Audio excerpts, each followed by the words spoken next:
Okay. Starting off on the preferred. Gets a dance versus the green wall tomorrow. Vancouver arriving. So there's one thing I want to highlight to you guys. Actually, let's get the brains going. This is going to be more of an intermediate sort of a question. Why is it that Boston have stacked, coming from this P2 side, why are Boston stacking towards this time for their breakoff, whereas Vancouver have opted to stack through middle for their breakoff? What could the reasoning be? I want you guys to start thinking.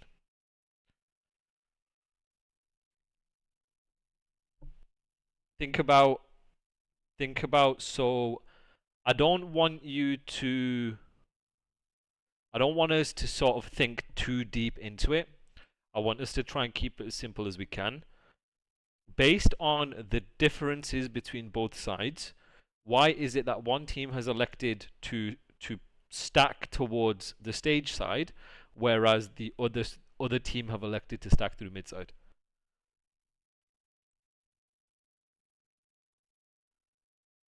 To get globe and stage control, Surge get there first. So Surge don't get there first. They don't get to the power spots or the hybrid spots first on this side. So Brighty, you are absolutely right. Tom, you are almost correct in what you're saying. Now, the biggest thing when it comes to the breakoffs, and this is the general rule of thumb, normally on breakoffs you'll have one slightly favored side. So let's go to the chalk talk right here. So you'll have one slightly favored side, but then you'll also have one slightly disadvantageous side. Now, the reason why one side is going to be favored compared to the other, it's in relation to the flow, in relation to the game plan, and then in relation to the power spots you can get to first. If you look at it from Boston's perspective, they can get to these power spots before Vancouver can even do anything. It's a disadvantage for Vancouver to play for this bottom side, because inherently, because of the fact that Boston get there first, they're inherently at a disadvantage because Boston will have the power spots first, giving them the ability to trade first, win their gunfights, or giving them a higher percentage to win their gunfights, and then the ability to trade out. This then also relates to how you want to look at playing a P1 from a game plan perspective. We talk about for this P1, ideally best case from a flow perspective, you want to play for this side of the map, because giving yourself the ability to control these hybrid spots on this side of the map gives you the ability to funnel teams. So you spawn them like here and you funnel them around, but it also gives you the ability to then get into a blender setup and soak time. So general rule of thumb, chat, is on different maps you'll have a preferred side, and the reason why it's a preferred side is because a certain team will get to the power spots first, which then, if they make a clean wave or kills, can ideally give them the ability to flow, get into a blender setup, get into a best case, end case sort of setup to then soak time, and then you can then expand on that. So the reason why Vancouver have elected to stack through middle is because they're trying to mitigate and minimize the outside control that Boston will have by stacking through mid, forcing trades, and then almost suffocating and collapsing on Boston. So that's how the game evolves, that's how breakoffs evolve. And the reason why breakoffs are so important is because both teams are coming off spawn. You know the exact timings of where people are supposed to be. You know SMG routes, AR positions, stun spots, nade spots, all of these different things. If you win your breakoff at the highest level, you then know exactly where the enemies are going to spawn. When you know exactly where the enemies are going to spawn, you can predict routes that they're going to take, you can predict what decisions that they're going to make, and then you understand the timings from that aspect. And that gives you the ability to then chain hills, gives you the ability to soak time, 30 seconds, 40 seconds just off one wave. Yeah, what is your question, Tom? Does them going stage and Global 3 make Surge turn that way and worry? Yes, it does. Now, I really like how Surge have broken off on this side of the map. So they're trying to play for mid control, ticket control and mid control, in order to make these guys as ineffective as possible, because they still have to break through the door. What you'll see, this goes back to the concept that I talked about in last week's locker room. Is when you understand what positions the enemies have, you understand what setup that they're in, you understand where they're the hardest, you understand where the pressure's coming from, you can take different routes, control different sides of the maps to let the game come to you and make them useless. So right here, what Vancouver will do, and I've seen them do this quite a lot, like a lot of times, is they'll play for ticket, they'll play to control mid, deny flowers, whatever.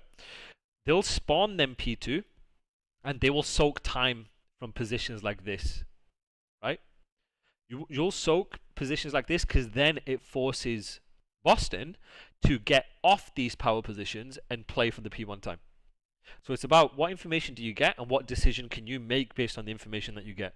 And this all stems from the break-off right here, chat.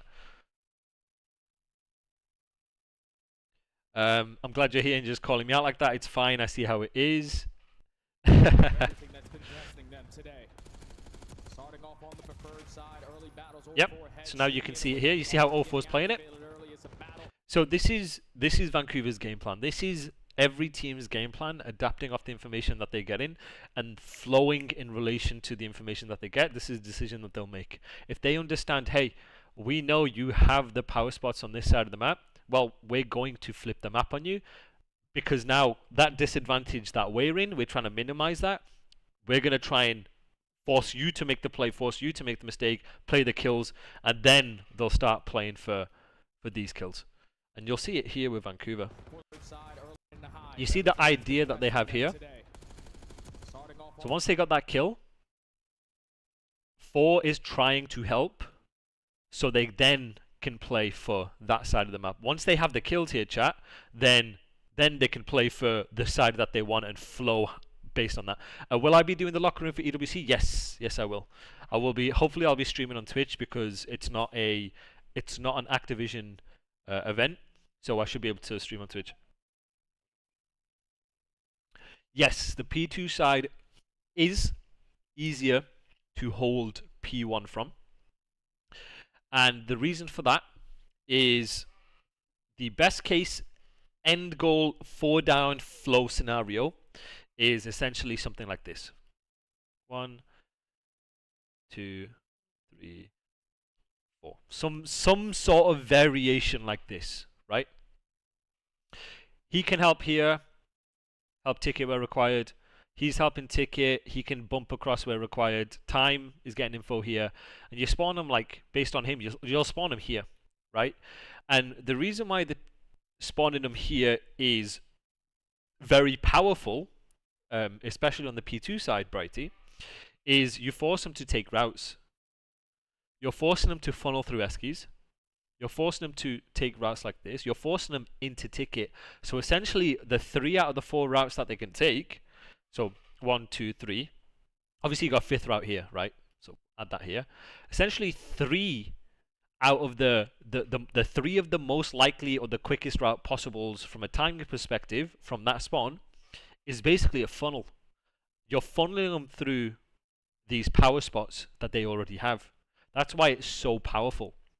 If you force them into ticket, you then spawn P2 because they're in ticket. You're going to spawn P2, right? What's good, Octavius? What's good, brother? Right? Which is then good for the P2 rotation. So holding the dub side and the stage side of the map, once you have a clean wave, not only do you have access to all the power positions to guarantee the first kill of the next wave, to then guarantee from a micro perspective your gunfight from these power spots, he has a free life to pinch and do whatever is required. They then also thinking ahead, after you get that wave, you have the ability to chain a P2 by already having this side of the map. So, in my opinion, having that side of the map is not significantly better because you can do it on both sides, but it is certainly preferred in doing so when it comes to soaking time. It's a lot easier to soak time from here while you have these positions than it is conversely something like this. It's just slightly more easier to do. It's basically the same from a holding perspective, but then you also have the ability to chain a P1 to P2, spawning them here with regards to spawning them here. Fire 40 Exceed and Hixie at EWC is a miracle, so cyclical. I don't know if that's going to be 100% a thing. I think they're looking at Carolina bringing back Dylan Rex to then give them the spot. But yeah, Carolina, they had obviously their contracts ran out. They needed to find 2 players. Apparently, it was against terms of service or something like that. You couldn't make significant roster changes, and therefore they got disqualified based on that. I think Carolina should be back in. That's what I heard. There's a possibility that they could be back in based on that, because there's a lack of communication and a lot of issues with regards to that. Is the rule like 2? It's 3, so it has to be 3 previous players. Was it 2? Yeah, 2 players. Yeah, 2 previous players. Yeah, you're right on that. So yeah, so look at Boston here, controlling stage side. Look at where they're going to get him spawned in. Because of number 1's positioning. Just causing pinches here. So essentially, this goes back to my point, is when you get a clean wave at 27 seconds, right? Based on your flow, you can get into these spots first and you can hold it from either side. It's just when it comes to rotating, because there is 27 seconds left, they need to start thinking about new, right? It's a lot more difficult to chain a P1 to P2 from this way than it is when they're spawning, say like here, right? Because then you can funnel them for a wave and you have stage control and then you can turn around. So it's a balance of best of both worlds. It's soaking time and then having the ability to chain. And you can see Seattle doing it here. And look at Seattle. As soon as you get a clean wave, guys, you play good spots. You get into your spots first. Understand where they're spawning. Understand what routes they're going to be taking. And you're in good spots, ironing, ready to help each other. He has a free life if needed. He has a free life to do what he wants. He can play through here. He can push through here. And then once he starts pushing up, then they'll start spawning him here based on his positioning. Or like here. There you go, you see? See how they spawn in here? Exactly where my mouse was.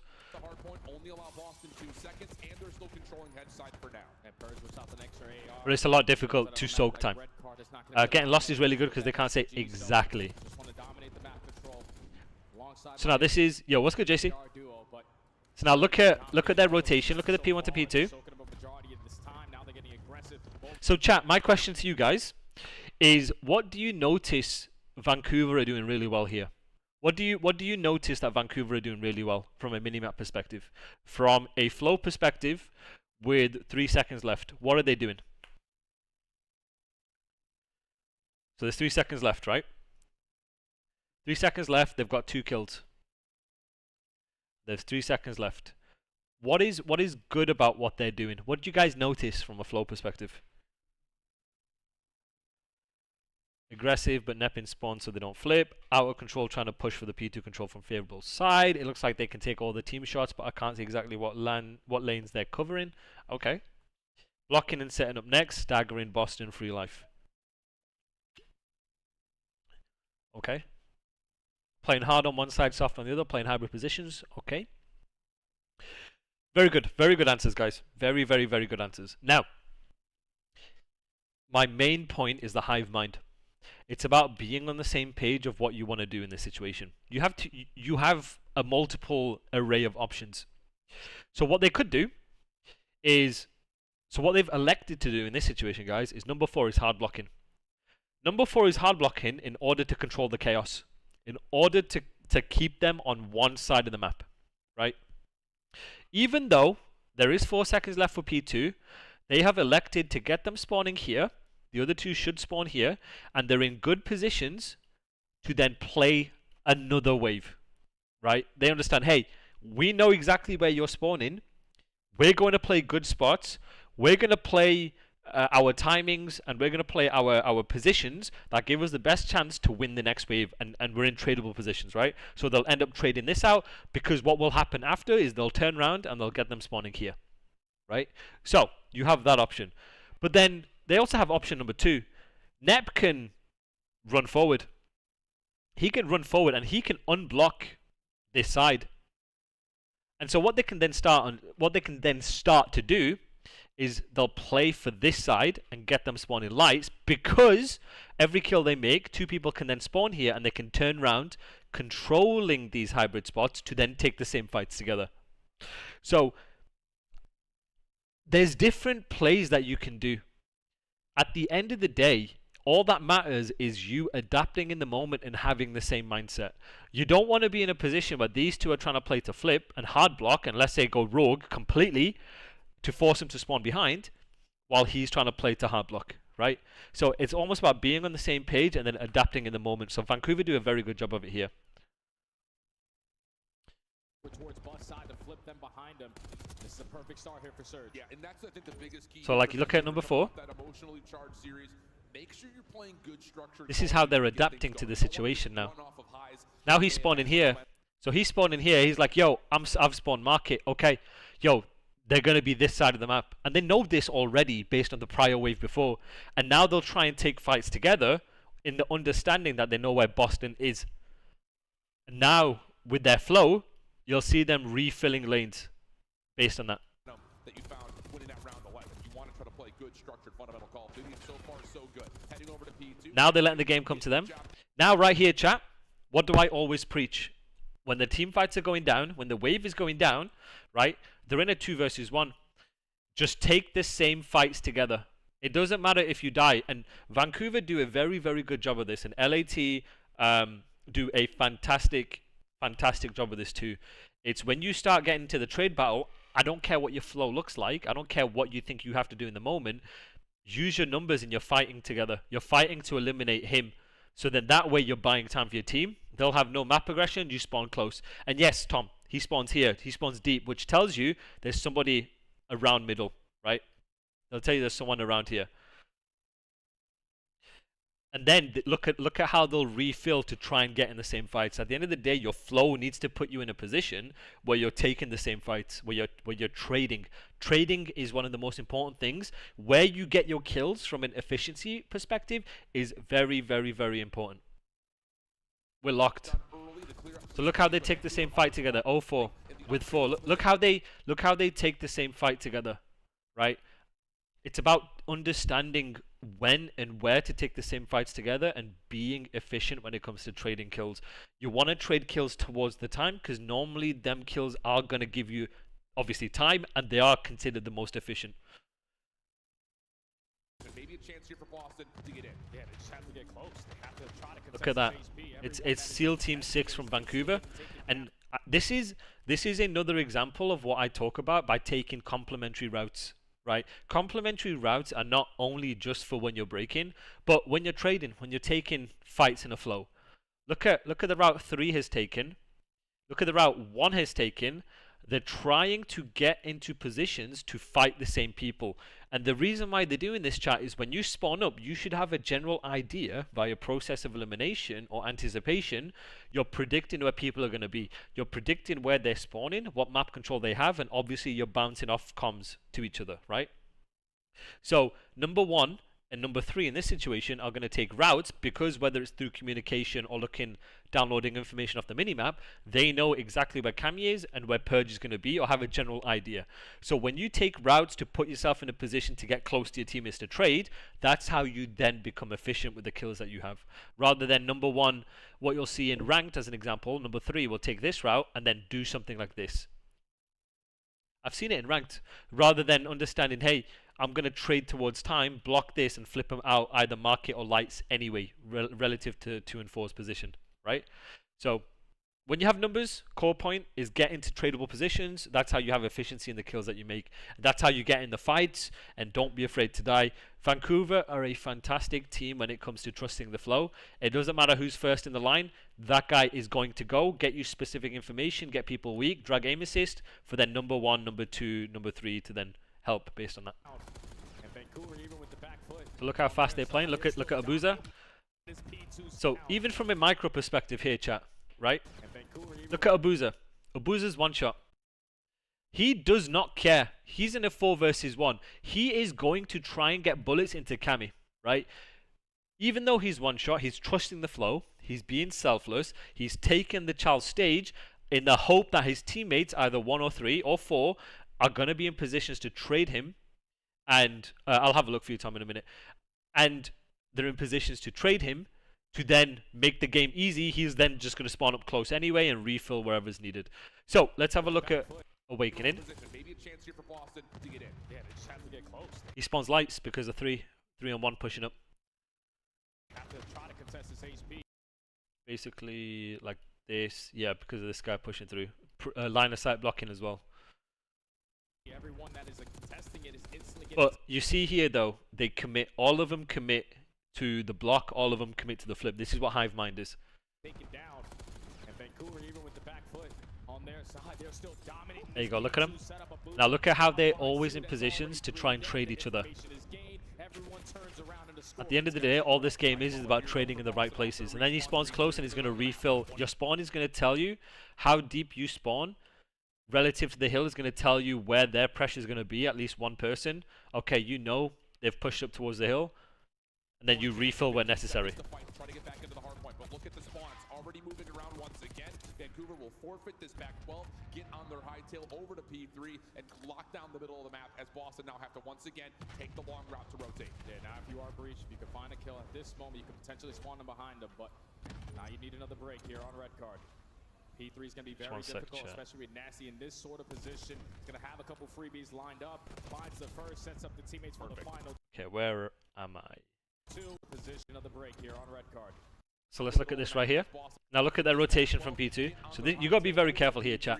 You got to be very careful dying at like 4 seconds, 3 seconds.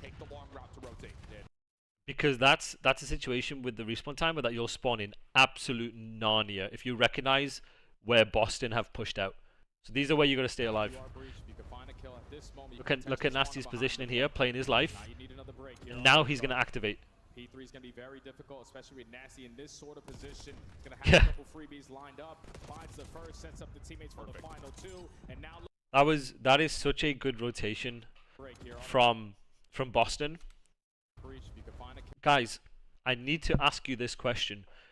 Why is this such a good rotation from Vancouver, sorry? Why is this such a good rotation from Vancouver? What information are you gathering in this situation here?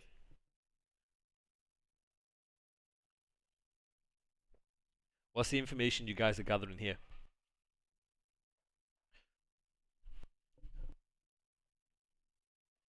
What do you reckon here, chat?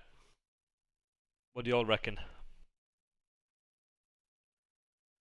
Because Nasty can get all of mid. If he sees nothing, he can stay inside mid on P1. So, why is it important that Nasty stays alive? Actually, let's break down Nasty first, right? So, he got into stage at about 5 seconds left. Why is it important that Nasty does not die at 5 seconds? Let's break that down initially, right? Why is it really important that Nasty doesn't die first? Keep it stupid simple here. He'll spawn in Narnia, right? Good. Okay, so he's going to spawn out probably here, right? Well, he will spawn out here. Okay? So you guys are paying attention. Now, from a micro perspective, why is Nasty's positioning bottom stage good? From a micro perspective. Why him playing stage, bottom stage? Actually, a good play. Can't get shot from Narnia. No one's really expecting that. He can watch one way, but he's also in a position where he is playing a guarantee on either side. He is playing an island on his own, making sure he has info on all of this. Because he understands exactly where the pressure is going to be coming from. Because he knows, hey, Boston are going to be pushing through to try and flip.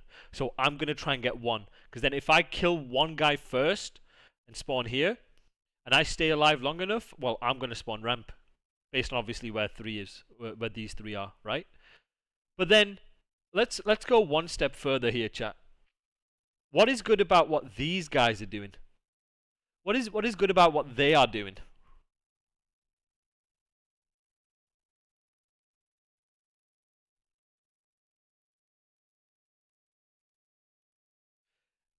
It's also Rogue, and when he gets his one, my head would be on Mars if I died to someone bottom stage. Yeah, okay, good. Setting up lanes, watching all angles, guaranteeing the P3 spawn. They're playing tight. They're playing tight.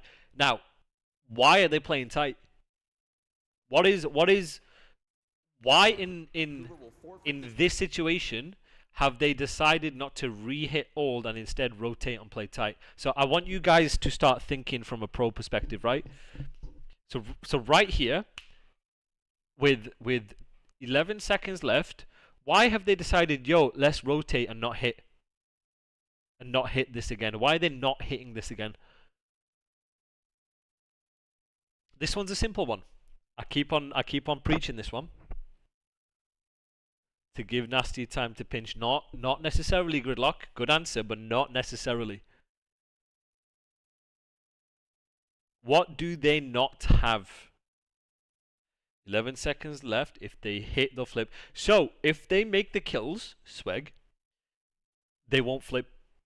Right? If they make the kills, let's say they keep trading out Cam, right, and Purge isn't pushed far enough, they'll still spawn here. Progression. They don't have progression. Now, I can guarantee you, if 04 here has pushed out and killed someone, while Nasty's also made a kill, so this guy's dead, they'll hold P2 scrap, and remember guys, you have your flow, you have your game plan. This is where, once they have progression, they'll play aggressive with it. They can hold a line. Because, based on the kills, based on teammates' progressions, you can rotate and cut off timings because of the fact that your teammates have already traded and because your teammates have map progression, right? What you decide to do will be based on what map progression you have. Yes, Sweg, yes. What you'll see is there's a difference between certain teams. Especially with this hill, right? Let me explain it to you. Let me break this down for you guys, right? Especially with this hill. The reason why this hill and hills like this, where the hill is on the other side of the map, is very important, is because it's entirely based on what map progression you have during, let's say, the last 15 seconds of a hill, right? It wouldn't look right, but let me explain to you why you'd do it. Now, if for whatever reason you have one person here, and for whatever reason everyone has rotated across, right? Well, what happens when this guy gets traded, chat? What happens when this guy gets traded and they push through? And no one else can trade. Let's say he's gone 1 for 1, right? He's gone 1 for 1. He's going to flip. And based on the order of the kills, if he dies first, he'll spawn here. If he dies second, he'll spawn here, right? Now, chat. Let's say this guy had progression. This guy is here. You have a teammate here, one guy here, and maybe like one guy rotating early, right, to cut off the timings, okay? Well, because they have progression, he's dead. They've gone 1 for 1, but then this guy's trading, going 2 for 1. And now what happens is, chat, they aren't pushed far enough to even attempt to flip the bus spawns. They aren't pushed far enough, which means he's going to respawn here, and the enemy's going to respawn back here. Right? And then they can refill and do it again anyway. But then let's say for example, he's dead. Right? Now they don't have progression. Now they need to stay alive because they don't have the ability to trade, because trading is the most important thing for efficiency and denying map progression for the enemies, right? And now because you can't trade, then you want to rotate, because there's no point trying to play old when they already are in positions to flip you anyway, if that makes sense. So if you have progression, it's fine for these hills that are on the other side of the maps to continue and have, this is what we call a high line. You want to have a high line, because if you have a high line, you can trade. If you can trade, you're going to spawn close to new anyway, right? But then once that line is broken, and you can't refill the line, because if you do and you get traded, you're going to spawn in Africa, then you play your credit. Then you play to everyone rotate. So this is an element of hive mind and using your map progression. And that's why Vancouver play tight for new. They're playing tight for new in order to then understand, hey, if once P3 pops, we're going to spawn them here, but we understand that there are going to be enemies on this side of the map. So we're going to be in a natural pinch. So they play tight to play the wave, understand there's going to be a natural pinch, and then from that you can rebump, ramp, use your free life, do whatever, block mid, you know, have someone here blocking both bus spawn and mid spawn and so on and so forth, right? So it's about understanding, okay, we're going to do it based on what progression we have. What situation are we in? What is the game plan? What is the time on the clock? What is the decisions the enemy is going to make? And how do we use that advantageous position? If they then went one by one to try and get the scrap time with zero progression, they're all going to fucking spawn out. And Boston are going to be like, you guys are fucking moronic, right? That's why, chat. That's the distinction right there. Good answers though, guys. Get on their high tail over to P3 and lock down the middle of the map as Boston now have to once again take the long route to rotate. Yeah, now if you are breached, you can find a And now because they play tight, they're playing tight, they're in positions where they can trade. And once they do start trading, they get them spawning here. Obviously based on they can push out, whatever. Is this? Yes, Nate, it will be. Yes, it will be. Behind them, but now you need another break here on red card. P3 is going to be very difficult, especially with Nasty in this sort of position. So this was excellent. This was honestly so good from Vancouver here. So with Nasty here, does this possibly make Boston think he's with his team? Yes. But this is also on the understanding where they're communicating this time. They're saying, hey, Nasty's like, yo, I only got your bus stop. I ain't got anything else. So it's on 04 to then pick up this route, these routes here. So this is angle responsibility. It's about understanding what routes your teammates need to have. You communicate, you bounce that communication off each other. I've got this, you get this. And then once you get info, you can then shift and help each other. Trade out where the kills are the most efficient. He should refill mid. Yep, look at how he's refilling mid. Absolutely perfect for Vancouver. Okay, chat. Two things. One from both sides, which I really, really like. So, from Vancouver, there's two things from Vancouver that I really, really like. What do you see? What's good, Flovengeance? So, let's look at Vancouver's perspective first. They've just got a clean wave. And if you've got the emo, I want you to tell me what they're doing good here. If you're a subscriber, tell me what they're doing good here.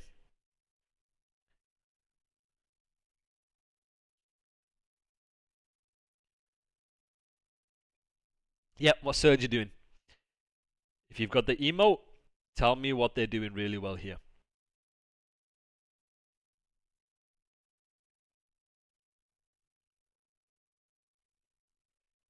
Come on, I know I've got way more subs in the chat. I want to see y'all spamming that shit. Hybrid spot, good. Come on, keep spamming it. Keep spamming it. I know y'all are in here. Get that shit spammed. Get that shit spammed. Get that shit spammed. Couple good answers here. Yes. Yes. So, he has a free life. He's using his free life to bump, and he's going to try and take Charles where the pressure is, because if he dies, based on where these guys are, he's either going to spawn close if they've got no map progression, or based on where he is, like here. But also, look at the hybrid spots that they're in. They're in positions where they can shift to help each other wherever needed. So this is very good. Now chat, when you get a clean wave, why is it important you get into hybrid spots? What does that allow you to do? Outside of 04, playing his free life, what do these guys playing their hybrid spots allow? Good. Okay, react to pressure, very good. What else?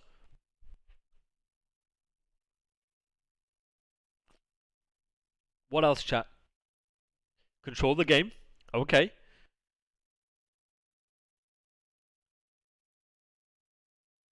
Come on, guys. Give me some more answers. And my lurkers out there, make sure you guys are following the stream and get interacting. I want you guys answering. Allow you to let the game come to you. Very, very, very good. Yes, we let the game come to you. Because we're in hybrid spots, we can play guarantees. When you let the game come to you, you can react off information and help each other based on where the pressure is coming from. Good answers. Actually, I'm going to turn something off. 1 second. Follow.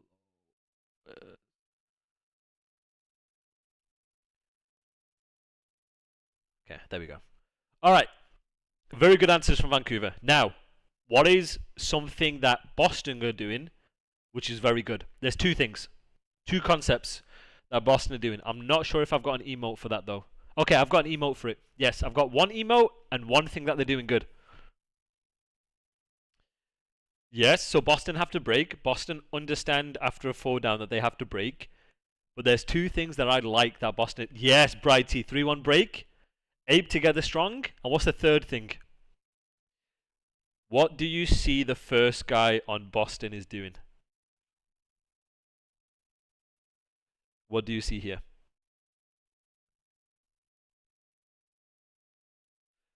Come on, chat. What is the first guy on Boston doing? He's taking a route.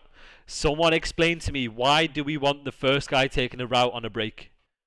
One of my newer viewers, Crywolf, Mario, Charge? I'm going to call you Charge. One of you guys answer this. Why do you want the first guy taking a route when it comes to breaking a hill? No emote for that, so I want one of them to answer. Or one of my lurkers. I want one of my lurkers to answer here, guys. Why do we... And it's okay if you don't know the answer. Just put something out there. Why do we want the first guy taking the route when it comes to breaking a hill? He has the best timing, Mario. Very, very good. Good fucking answer. Yes. So, Crywolf, good answer. He has the best timing. Thank you, Cheese. Good answer. Yes, he has the best timing. He's taken the longest route because that is the hardest lane to pick up with regards to Vancouver, because they're trying to pick up the quickest route possible.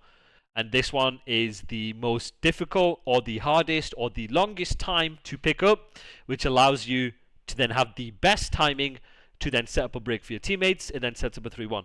Very, very, very good answers, you guys. Fucking love that, guys, and welcome you three. Welcome. Boston gonna spawn over towards the parking garage, trying to get some sort of a route away from just... Now you see that? It opens up a timing for them to then run up mid. He might have died, but now they have progression. Okay. So, let's watch Vancouver, how they played that.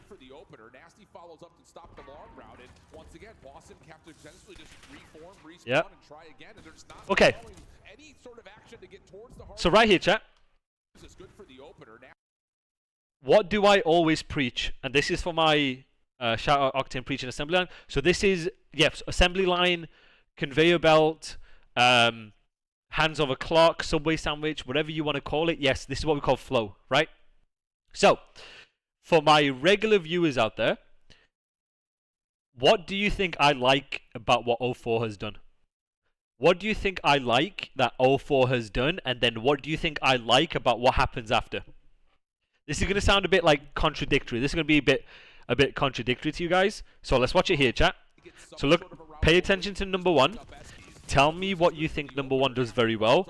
And then tell me what you think I like about Vancouver doing here.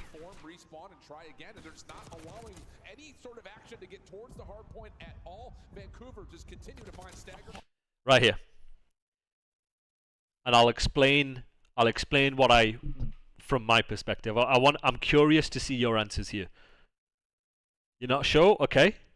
What do you reckon, my lurkers? What do you guys reckon? 2 pieces of fundamental information that I really like that Vancouver have done. The second one is going to be slightly pushes out so they spawn in the back.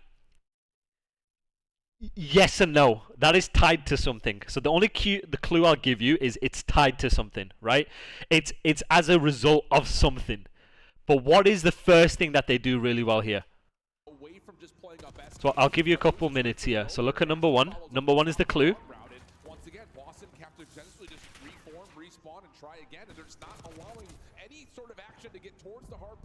So what is this called? Okay, what is... Alright, Brighty, what is this called? You're on the right... So Brighty's on the right track, okay? What is this called? There's a word that I use. A fundamental of Call of Duty that I use. If you guys know. If you guys have been paying attention to my clips. It's not cutting. It's not... He's not cutting. That's not the word I'm looking for. It's a bit more macro.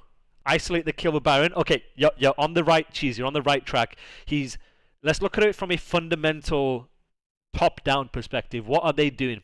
Keep it general. Let's not be specific here. You guys are giving me very specific answers, which I'll go into in a minute. But from a macro chessboard perspective, what are they doing after what 0-4 has done? And I'll give you 1 more minute to give me an answer here. And I'll explain why. And this is going to sound a bit controversial, but I promise you, if you want to win, you gotta be good at this. Setting up for new glow scent. That's not what I'm looking for here. No. It's even before then. That's not what I'm looking for. Okay, chat. So, let's break this down, right? So let's go. This is the key breakdown here, right? So this is what I want you guys to do. So, they get a clean wave right here.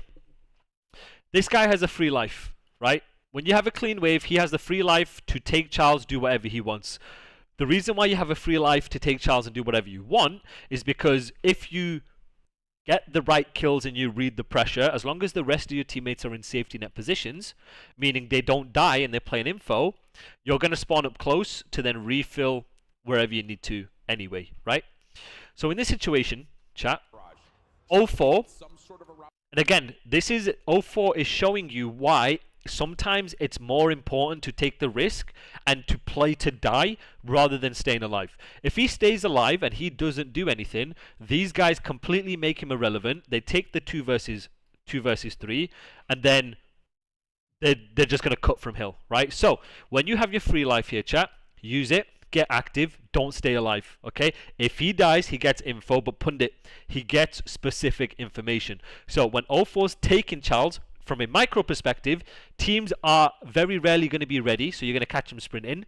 You're going to be very annoying, so it's going to buy time. Use your stun, use your nades. If you die, you spawn close, and you get specific information of where the push is coming from. If you see multiple, generally speaking, that's where the push is coming from, right? So he makes this play. He utilizes his free life here, chat. So he's playing to re-pinch this, utilizing his free life. He's not staying alive. But some of you guys might say, well, why is he doing that? The fact that he's pushed through, blocking the back here, blocking ramp, is forcing him to spawn bus stop because he's blocking mid, he's not blocking both, right? Well, what I would say why this then stems into part number 2 of why I think this is fantastic is when you're playing Call of Duty, right? It's not about playing perfect. It's about progression over perfection. You're doing in the moment what gets you the kills because then the rest of your team need to adapt. Adapting is understanding what's happening from a macro perspective and then reacting off that.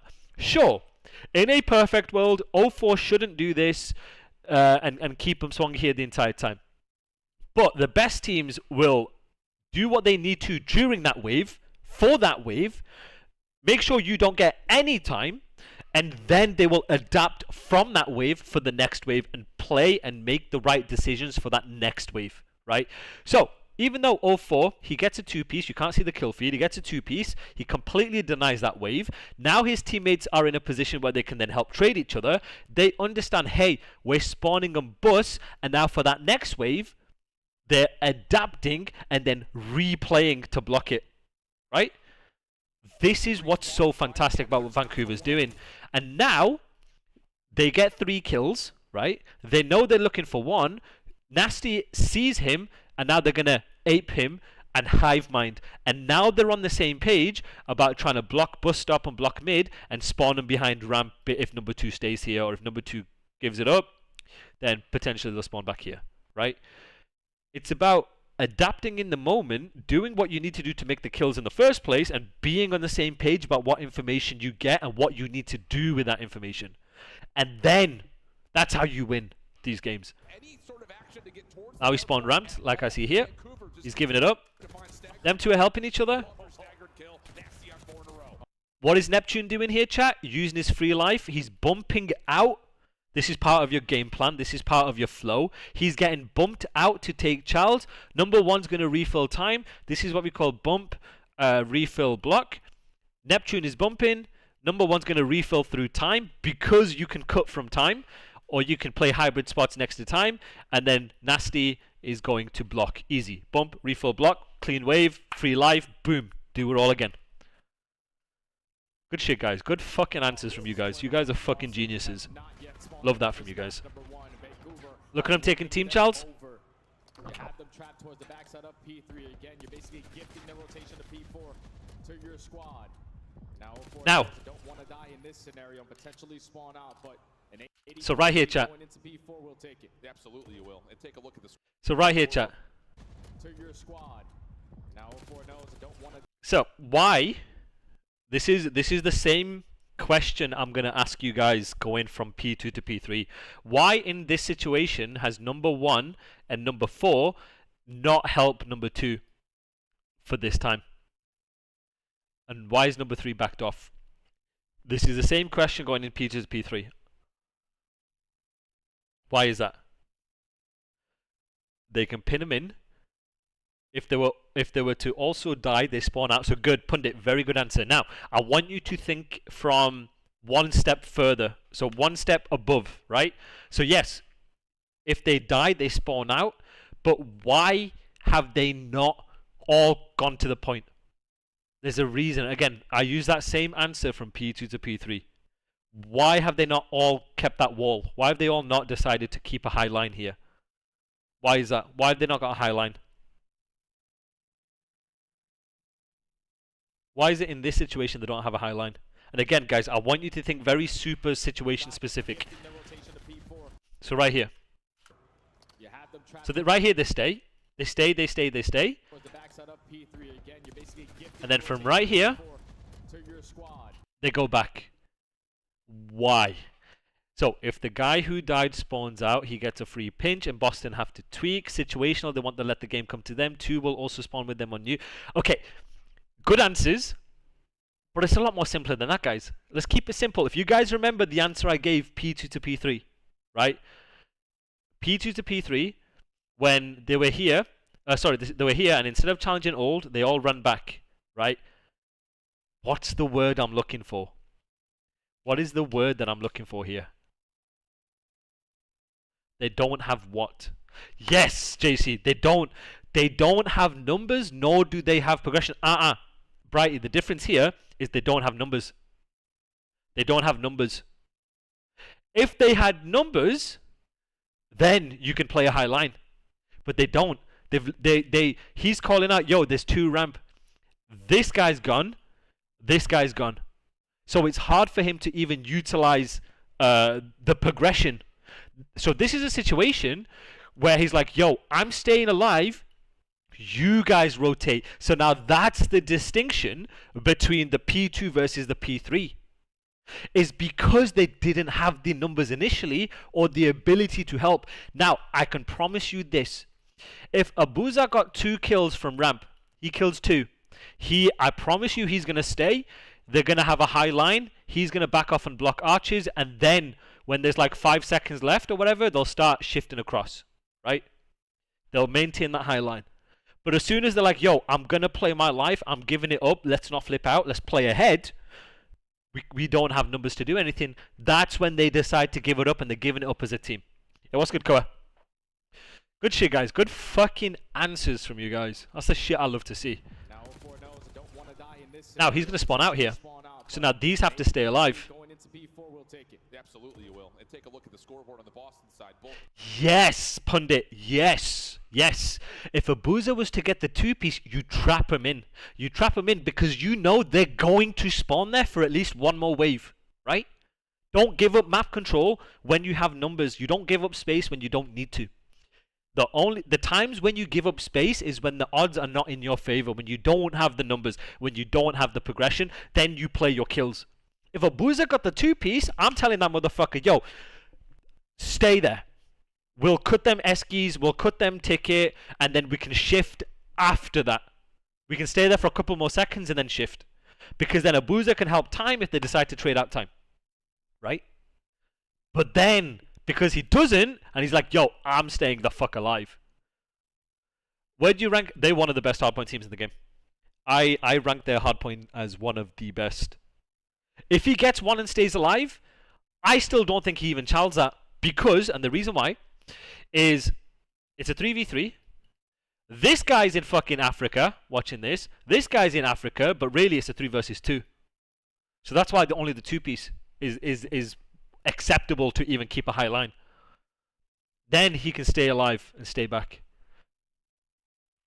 Because if I'm playing LAT, I fucking know LAT are going to hive mind me. They're going to ape the fuck out of me. All 4 of them guys are going to be there. Even if I get 1, I'm still in the 3 versus 2. And that's the slight difference between going P2 to P3. Because P2, it's easier to help the time and stay the fuck alive from these positions while you have progression.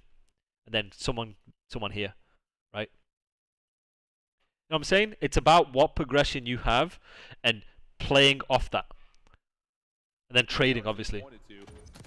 You're watching the stream from a boat in the ocean right now? Life's good? Can I come on that boat as well? I'll do a locker room from the fucking boat, mate. I'm actually fucking down. Hey, chat, would you guys mind if I do a locker room from the boat? Can y'all gift me subs? Hey, chat, if I get 1,000 subs, I'll do the next locker room from a boat. If all of Boston hits top mid and apes the top middle guy, what then? So if they do this, well, he's still going to spawn out. Then they're fucked. Then he has to stay alive. This guy's going to repinch middle. This guy's going to stay alive. If they get through mid and they're not quick enough, yeah, he'll spawn out ramp here. As long as like they have some sort of, I don't know, someone like here.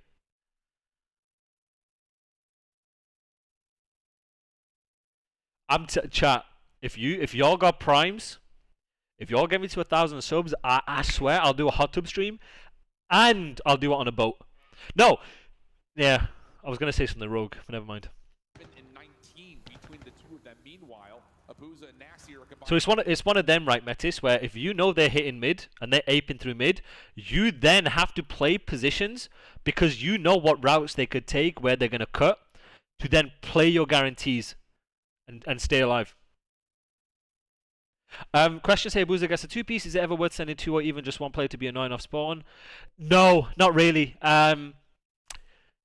Yes and no.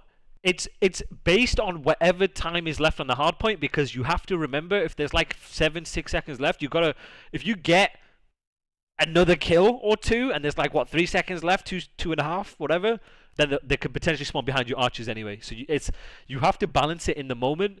You want to still keep that high line, but understand when you need to like rotate and block and give it up.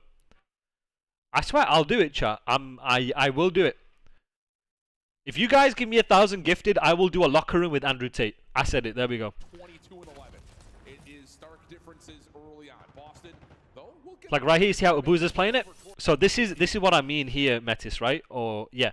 So once you're here and you know Boston are 4-man aped mid, you have to react off that information, because then you can cut and predict what routes they have to take to get to the time. So you can then take a route to then cut one side of the map. You know what I'm saying? 1,000 subs and I'll do a locker room with Paul Pogba. So like what Abuza's doing is how you counter a mid push. Then now they're going to spawn archers here. See that? Boston spawn archers. Okay, chat. For my regular viewers, when it comes to flow, when it comes to what lanes you want to refill, what lanes you want to pick up first from a flow perspective, 4p4, what do you want to do? What is the ideal way of playing? What is the ideal way of playing on this P4? From a flow perspective, from a conveyor belt perspective, fucking whatever term you want to use, what are the lanes you want to pick up first for middle when it comes to this hill? To mid, fill hedges first.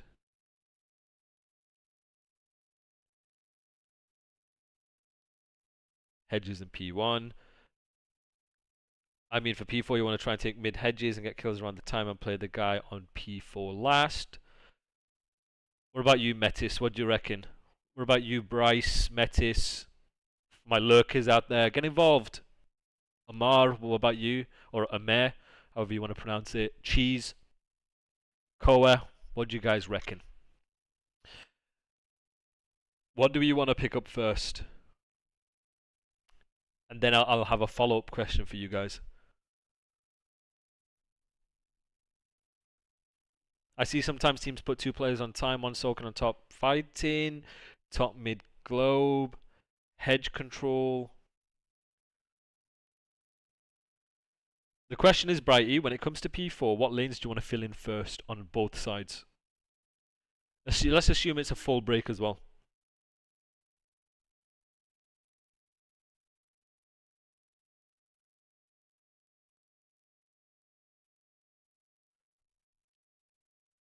To give you a clue, Neptune. What is Neptune filling in first here, chat?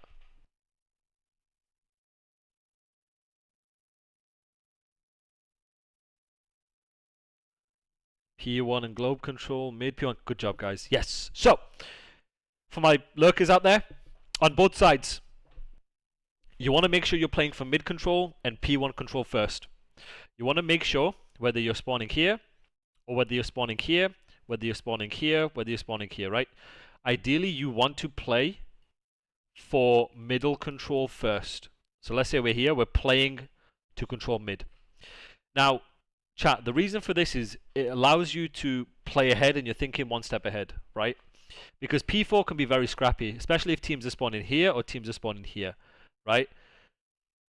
They can then cut off spawn any ability or any possibility of you getting to the hill, right? So you guys may have realized in ranked, you're coming off spawn, you're trying to run to the hill, but they have these positions.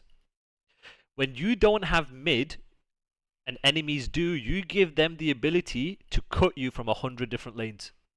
So ideally, the first and second lanes you guys want to pick up first is going to be around P1 and hedges. Because once you then, based on the kills, you're doing this, it gives your third and fourth player the ability to get to time a lot more safely. Because the more you push, you guys have to remember, the further you push out on either side, the deeper they're going to spawn. If you don't push out mid or have globe, they'll get that close spawn here. Same here. And it's easier for them to then cut you, right? Whereas if you get mid progression first, it's 2 things. It's you're spawning as deep as possible. So they're not giving the P2 spawn, or you're spawning them like deep here, right? Which then matters when it comes to them getting the cross. You're then also in positions where you can safely or reliably shoot people crossing, which then gives your team the ability to bang time, right? Posture check. Fuck, dude. Oh! Yeah. My lats are fucking killing. So, there isn't necessarily a preferred side. You can hold P4 from both sides, right? Do I coach Warzone? I'd rather kill myself than play Warzone. Do you want to flip these spawns as soon as possible so you have a better flow to go to P5? Okay, I'll address that in a minute, right? So, for the first 30 seconds, you can control P4 from both sides. The general rule of thumb is wherever you get them spawning, you keep them there. You keep them on a side. The general rule of thumb is you want middle and a side. If you have this side, you want mid 2. If you have this side, keep them there, you want mid 2. General rule of thumb. Now there's going to be situations when it comes to breaking hills, stuff like that. You can give them a mid spawn, flower spawn, whatever, right? But ideally, it's you keep them on one side. The reason why, chat, you want to keep them on one side is because you can suffocate teams. If you've got them spawning here, and I have mid, you suffocate them. You make them feel like with stuns and nades and team shots and hybrid positions that they cannot do anything. Right? They can't do anything. It gives you the best chance to win that next subsequent wave. Right? So, right here, general rule of thumb is P1. Based on the timings, you want to try and play hedges. One guy can play like here. One guy time. One guy towards the back. That's it. Easy as that. Easy as that. You're in hybrid positions from mid. You're all taking the same fights. And you're all keeping them on one side. That's it. Now, this guy has the ability, like we saw with 04, is if he has a free life, he can repinch. And based on where your pressure is, you'll either spawn him here or you'll spawn him behind you here. So if you're like this, then they're going to spawn here. But if you're doubled out, then they're going to spawn behind you. Right? Either or. General rule of thumb is mid, hedges, or globe. Third guy on the fucking time, and the fourth guy behind him on top of stage or on the car or ambulance or some bullshit like that. Easy. That's it. Especially when it comes to breaking, these are the first lanes you want to pick up. Because teams are going to do the same thing to you. This is how you prevent, by taking the long routes off spawn to get middle first, by refilling a certain lane first, you prevent enemies from getting into a blender setup. The key to P4 is if you're in a disadvantageous position, chat, meaning they have everything, is you are trying to deny them from cutting you. So that's why you take routes to get middle. Because not only are you denying them from getting into end goal, end stage setup to cut you, team fire, kill box, team shot, ape you, whatever you want to say, you are also then in a position, if you win that kill mid, to then do it back to them. And then that's how you then break the time. Easy enough. Now, to answer your question, Metis, do you want to flip these spawns as soon as possible so you have better flow? You don't have to flip the spawns as soon as possible, but if it gets to about 30 seconds, teams will opt to push out and pinch to hard block and spawn them behind you here, or possibly here based on how many people do it, right? So that's why that first guy, Metis, is very important, because he can dictate, and then this is how you adapt. He can then determine how or when you want to flip, and then how and when you react off it, and then what lanes you want to pick up based on that. P3 side. Off topic for P4 Hacienda. What's P4 Hacienda? Rock Hill. How come there's never any pinches, especially towards P3 side? That shit always works for me in ranked. I've seen it quite a bit. Yeah, I've seen it. And when you spawn deep on Hacienda, it tells you somebody's either office or pinching fire. So, I don't know. Maybe someone camps it or some shit. But chat, I need you guys to tell me, are you guys picking up what I'm putting down? And students, I need to know. I need to know, students, if you guys are picking up what I'm putting down, or I swear to God, I'm gonna go outside. I'm gonna go outside. It's 110, and I'm gonna go in the fucking hot tub. So don't fucking test me on this bullshit.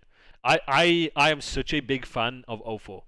I'm a big fan of 04, a big fan of Purge, a big fan of Envoy, and a big fan of Abizi. Thank you so much for the Prime, brother. Appreciate it, brother. Thank you so much. Welcome to the Doctrine.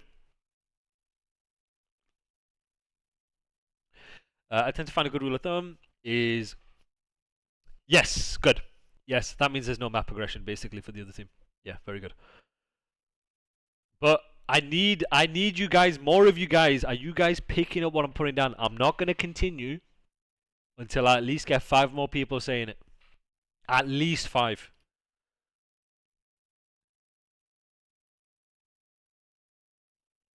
At least 5 years.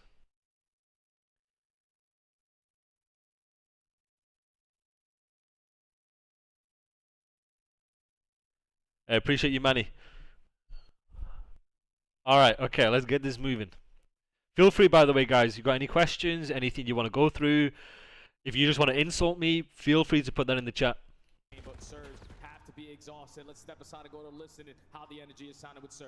So you see how Nep is doing it here? So now they can adapt from this. It doesn't guarantee a break, nor does it guarantee success, because look at the way Boston played it. They played it very, very well. But it gives you the best chance of doing so. So let's look at this here. Look at the routes they're going to be taking here, chat. Are you noticing the routes that they're taking? I know there's 20 seconds. I'm a moron, hold on. Well, like, they're trying to get out to mid first.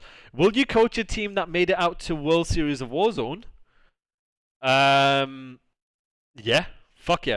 Little unrelated, but was JP with y'all for the... Yes, he was. No, wait, for Modern Warfare 2?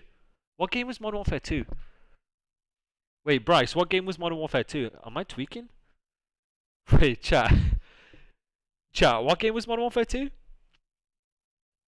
Yeah, fuck, it was the champs win. I fucking know. I just wanted you to say it. No, he wasn't. JP was with us for the Vanguard win, though. The Vanguard win and the Vanguard second place. No, Bright, I'm going to be honest, I couldn't remember what it was. I couldn't remember. Wait, so what game was... Oh yeah, Modern Warfare 3 after that, wasn't it? Okay, anyway. Besides the point, no, he was not. He was... JP was... I was working with JP on Vanguard. When we won the Pro-Am, and we got second place at Major 4. I loved working with JP. Very, very nice guy. Very hard, super hard worker. Cool guy to be around. I enjoyed it. Is top window on P2 side a good spot to hold help mid on this if you're spawning on P2? It just depends on the timings, Metis. It depends on the timings, because sometimes, unless it's a super fucking clean wave, if you're doing this, then they have the ability, depending on how far you're pushed up, like let's say if you're spawning them here versus spawning them here, to then like cross for free, if that makes sense. I don't like it unless you're already there on the rotation, or like let's say you're there on a break and we flip the spawns. That's why I don't like it personally. I think it's more easier to play it from here because you're more in a hybrid spot to help in either location, and you can play your life. If you, for example, if you're top P2 here, Metis, right? You're basically watching this and watching this, right? If he slide cancels here, I promise you, Metis, I'm ripping the fuck out of you. I'm getting you weak at least. And if you're weak, you have to back down, which then opens up a timing, middle, globe, whatever. Whereas if I'm hedges, if I'm weak, I can still move around, slide cancel, pop glitch this, chow this, fucking get info. Yes, so it depends on your order in the flow. So let's say you guys have been 4-deaded, right? This is a linear situation. You spawn in a particular place. Then out of the 4 players, it'll be your job to take that long route because it's an SMG route, right? But then also, let's say if the kills are a bit staggered and you're the first guy, then it's on you to take that route. Versus, let's say, if you're the third guy, because you won't have the timing to do so. If you're the first guy and you're an AR, then fuck it, take the route because your timing's going to be better. Whereas if you're compared to like the third guy, your timing won't be, so then you ape and you group up and you do something.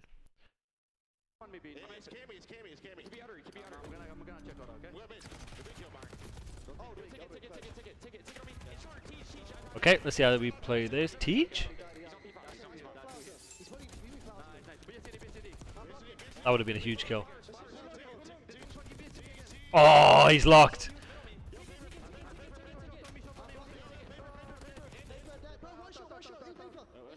Right, we'll listen to the comms. I won't say a word, and then we'll go back.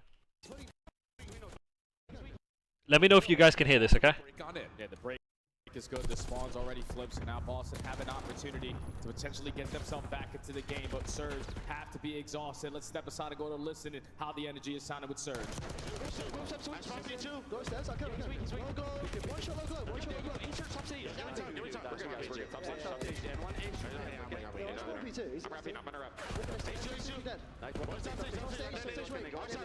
I'm leaving this shit, okay? We're missing one, maybe. It's Cammy. Keep me under. I'm gonna check out, okay? Where is it? The big kill, Mark. Oh, take it on me. It's short, teach. He's fully fast. Nice. Be a city. I don't see flowers. You middle me. Bro, one shot. It's Cammy. Go block. They spawn long too. Free rapid B search.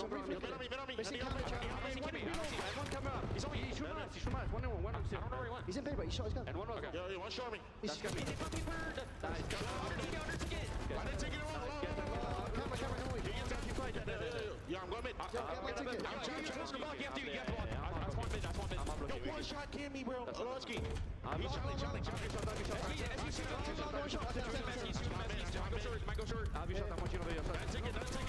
One time, and too long. Fuck that, rotate. Just get killed. H1 purge. I'm going to lights. Challenge, run it. On the globe. Hit 3 times, man. Nice, good shit. Play good kills.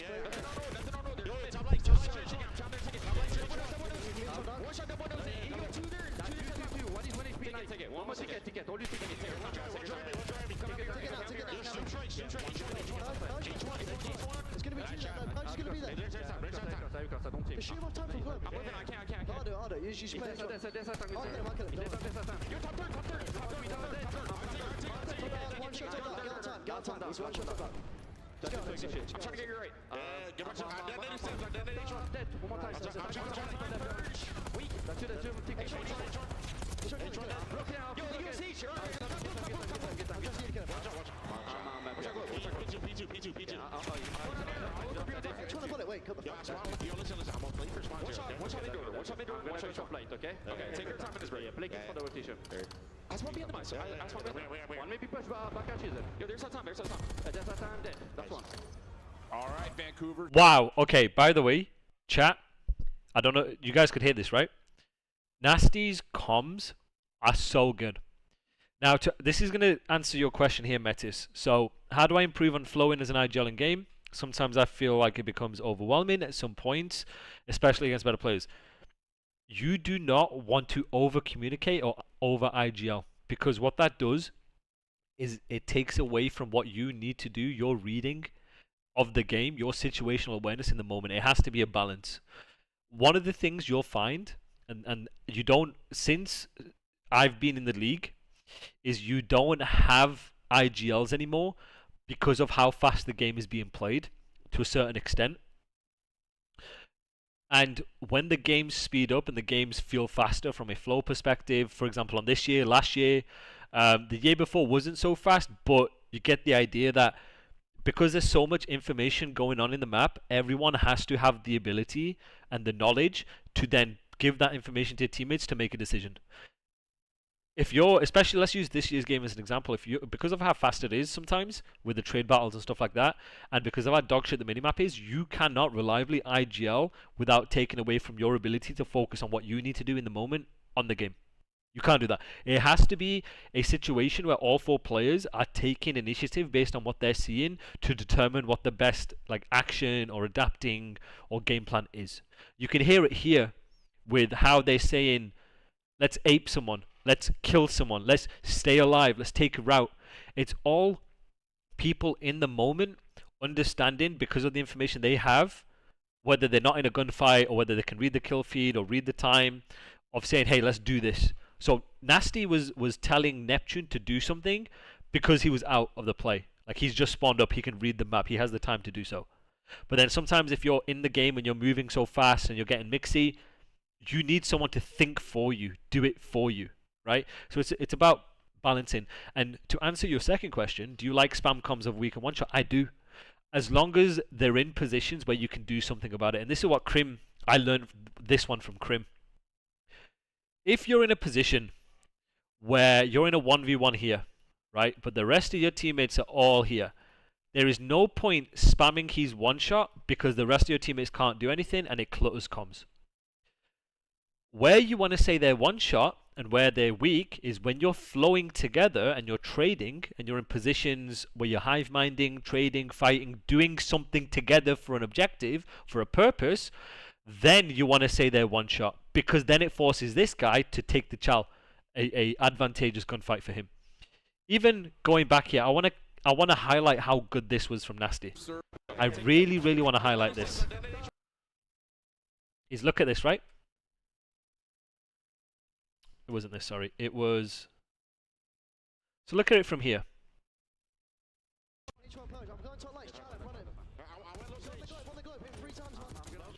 He says, I'm going to chal him, run at him. This is setting up 0-4 to get a free kill. This is Nasty being selfless because he understands Vancouver has the advantage. They can play for their game plan, control the side of the map that they want in relation to their flow. They understand that Boston have just been killed. They're going to be spawning out. They're not looking for their entire team.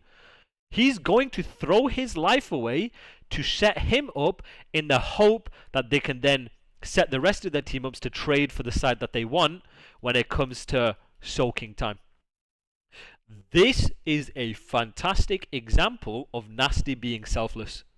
He's throwing his life away in order for 04 to trust it, get the kill, and set him up, which will then, because now he's going to be set up stage, set the rest of his teammates, and Nasty's going to spawn close to do it all again. Look where Nasty has spawned. He spawned close to the hill because now they have no map progression. He spawns close to the hill. He's going to refill where is required. And because he's died and set up 04, 04 is now in a hybrid spot to set up Nasty, and they can work and team shot something together. This is how you be selfless, and this is how you trust the flow. I keep preaching, this is how you trust the flow. Nasty could have sat top, front baited. This is what we call front baiting. Played to get bullets into him, do nothing, and then he turns around to then shoot 04. This is my ginger genius right here. This is my scumpy fucking reincarnation right here, right? He trusted the flow, played to die, set up Twin. Twin gets the kill, and because of that, he's going to spawn up close anyway, refill when needed, and do it all again. This is how you play efficient, and playing efficient stems from being selfless. Easy. Easy. You have to block, they say, as they plan to trap their mid spawn with someone saying they're going mid. If they didn't block, they could have spawned someone on Boston behind on the P4. Yes. Would I be right in saying he's not worried about dying and flipping because he knows his teammate's position means that will happen, or am I thinking too deep? So he's not going to flip here. The reason why he's not going to flip here is because they aren't pushed out far enough. There's 2 seconds left. It's going to be P1. They aren't pushed up far enough to then determine a flip, and neither are they. They're trying to play for these hybrid spots and power spots for this wave, to then, once they're in the power spots and they have the hybrid spots, the game will come to them, and then they'll flow and bump out and use the free life. And this is another point I wanted to show you guys. Another point I wanted to show. Here's my question to you guys, if you've been paying attention. What is good about that? What is good about what 04 has done here? Someone explain what is good about what he's just done. If you're a subscriber, spam the emote.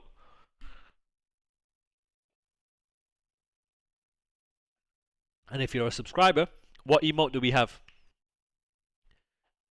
Spam that shit, baby. Spam that shit. Where all my subs at? We're all 203 years.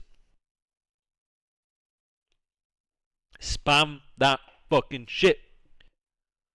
You get a free fucking life. This shit, dude. This shit. Never forget it. This is 04's green light to be like, yo, I'm pushing P. Imagine he kills Cammy here.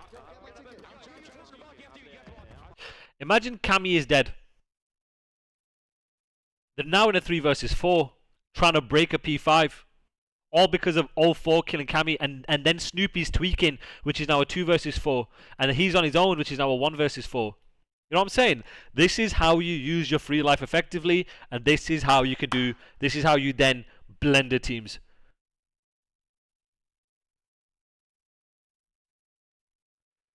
I see Neptune do this before, but he climbed the ladder.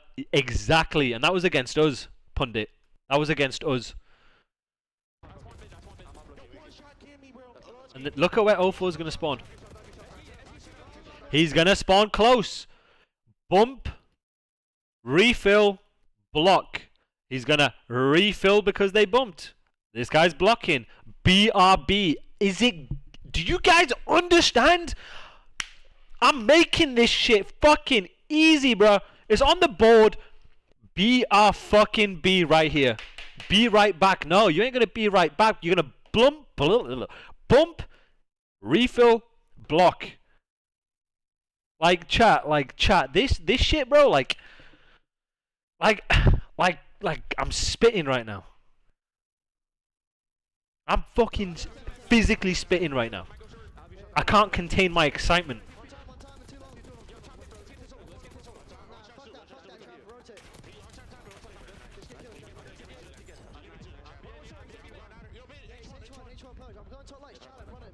Alright, keep this playing. Yep, you spawn P2 because they've pushed ticket. Where you spawn is telling you exactly where at least one enemy is going to be.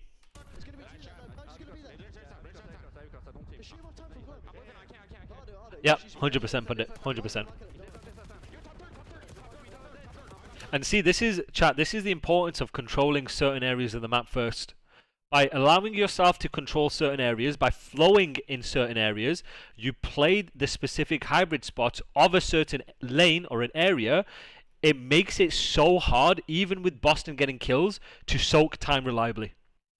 So this is an example where once they control a particular side of the map, it's so hard to even get time from a game management perspective because of the positions Vancouver have.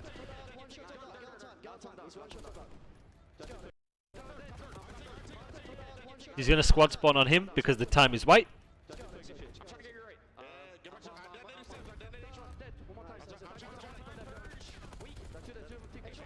Can you explain Abuza? Because I remember Clayster, he is a living anti-scam, just found it funny. I have no idea what that means, man. I'm not going to lie, I have no idea what that means. If 04 kills him, he's going to push out here. Then motherfucker's going to spawn here. Then they have P2 rotation. Then they do the same shit again. So right, he spawns here because he's pushed. Boom. He's pushed into this area. The deeper you spawn, the further he's pushed out. Clayster said Abuza was the most annoying player to play against. I mean, apparently he just kills everyone that scams. I guess, maybe.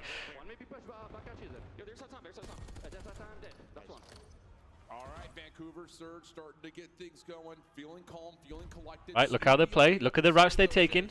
They're taking complementary routes and they're hive-minded. They're aping. They're playing to trade.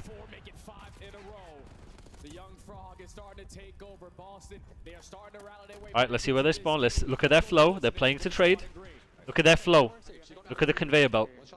They're just playing to trade. They're together. They're together to trade. Look at that, guys. Look. This is what we call flow. Chat. This is a good example of flow right here. Look at where they're spawning. Look at the order of operation based on who's spawning where. Look at the first guy, second guy, third guy. Look at the routes they're taking based on where they're spawning. Look at the spots they're getting into. Look at how they move together as a unit. They're always in positions based on their flow, based on whoever's first, second, third, or fourth, to take fights together. They're filling in lanes, empty lanes, in relation to where they're spawning, to then collapse and trade on time. Where should you fill first for this hill? It's based on where you spawn, obviously, but look at how they do it. First guy here, second guy refill behind him, third guy here, and then the fourth guy can just refill behind. Do I think flow in this game was different than the flow in the last game? No. No. The flow was pretty much the same. The only thing that was slightly different was the spawn system and the spawn mechanics. You will see a lot more teams aping in situations like break-in, because if you ape and you take your mass somewhere, you run forward, you'll spawn them behind you, as long as you have multiple people past like the 50 yard. Would you want, yes, you ideally do. You ideally want to have like the third guy here. First guy, second guy, third guy, and then the fourth guy will fill when needed. And then you'll see how they collapse. Yeah, because it's a lot more ape heavy on this year game, on this year's game. So the way Vancouver played hardpoint last year is essentially perfect for this year. It's you group up, you take routes that complement each other, and you literally keep it simple and you just do something together. You have to just ape. You take the shortest route, keep it stupid simple, you ape. Compared to last year, where last year from an efficiency perspective was a lot about like taking routes to pinch, because of the way the spawn system worked in comparison to this year. This year is a map progression spawn system, meaning you take your mass push-pull somewhere, you could literally just run through time and flip people out. Obviously, I don't know exactly Ken's way of playing, but you can see it from the best hardpoint teams on this game is keep it simple, ape, and child together. I don't know. Good question. Don't know. Yeah, so to give you an idea, Sixer, hardpoint last year we weren't necessarily the most efficient, but we knew how to adapt. We were a very aggressive team. we weren't necessarily a fundamentally like super strict solid team. On this year's game, you can't play super fundamental. You just have to play to trade because it's a map progression spawn system. You play to trade, take your mass somewhere, do something together. There was elements of that last year, but last year the routes you take and all that sort of stuff was way more impactful. Off topic, what do you think FaZe's problem was this year? Towards the end, they couldn't win flow and keeping it stupid simple. I did a locker room on FaZe, so in my opinion, I think they overcomplicated hardpoint sometimes rather than using the progression, aping something together, and just playing to trade. That's it. And then some of their issues stem from flow, in my opinion. Yeah, because all they were doing, Pundit, was aping. They were Hugh and Kyler and whoever 04 would literally hold hands and just bank.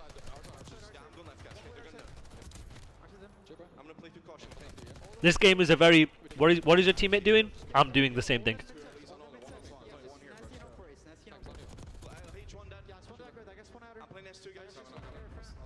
Look at this here. Nice cam.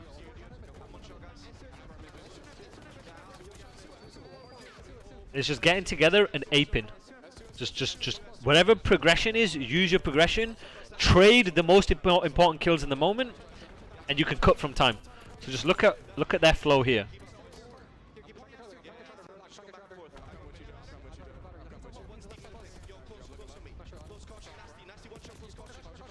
Not gonna. Yeah, no worries, brother. No worries. See that? Look at him aping. Boozer's got a free life. Look at how they chow.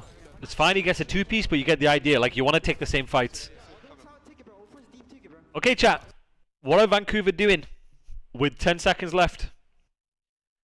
What are Vancouver doing that they did for the previous people?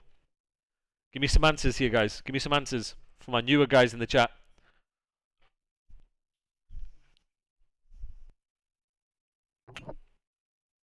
Hold progression. Yeah. Good fucking answer, 6. So they're trapping them, but they're not hitting old. And they're not hitting old because they've just died. They have no progression. So that's when they're playing to rotate. So you see this, the distinction here? 20 seconds left. They'll play to refill when needed. And now they're playing ahead. With 17 seconds left, they'll play ahead to deny routes based on the kills that they're making. When you know who you've killed, you know where they're spawning. When you know where they're spawning, you know their timings. Timings meaning how long does it take to take a particular route based on their positioning. When you know where they're spawning, you take into account the time, situational awareness, you predict what they're going to do, you pick up the lanes based on your order in the flow, based on what is open, based on what you need to do in relation to the situation in the moment. So right here, they're picking up the longest route because they're predicting someone to take a route to get out. This guy's going to then refill where necessary, this guy's refilling towards time, and they'll use that progression. So right here, there's a reason why 3 hasn't pushed through, is because now they have no progression. He's going to hold a line. They should still spawn here, and they'll keep them trapped. They'll keep that line. When they then get the next wave, they'll play off that. So you see this here? Question for that to be high line, does it have to be a clean 4 dead? Ideally, yes. 3 dead, 4 dead, and some sort of progression already. So like right here, they have no progression. They're going to just play their guarantees. When they have no progression, when you have no progression on a map chat, you know when you're predicting what routes they're going to have, right? What map control they're going to have, right?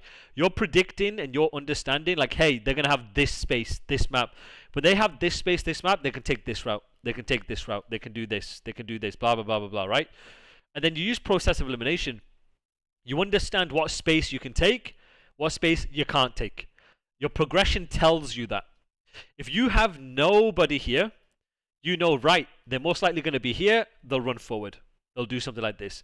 So right now, when you don't have progression, you play hybrid spots to play your guarantees. Guarantees meaning I'm holding one lane based on a good power spot, based on the info, and then I'm going to play a kill and then react off that.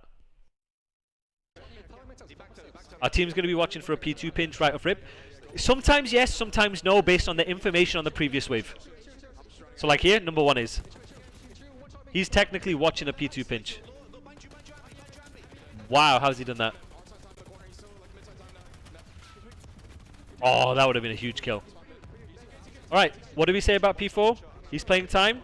You'll start seeing him going through mid here. Look how they refill through mid. Look at 3. This is the issue when you don't get it early, guys.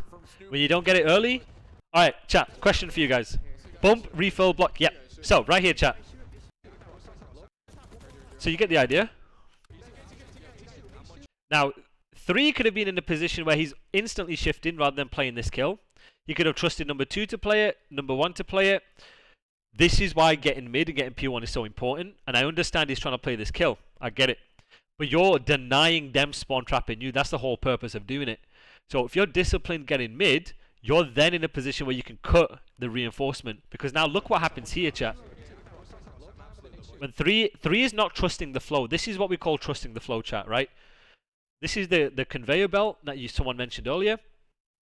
That's the first guy. Well, he was the first guy. The first guy should have then picked up the refilled this route, one of these 2 routes, in order to have the best timing to do so, to then cut these guys. Because then now look what happens here, chat. Right? Okay, so chat. My question for you guys. Look at Boston's arrows, right? Boston have done what I've basically been saying, right? They're in a 3 versus 1. What do they do really good here? What do they do really good and why? And I want you to keep it relatable to the macro, to the fundamentals right here. Keep him trapped. Okay, but let's keep it watching, guys. Suffocate him, okay. But let's keep watching this.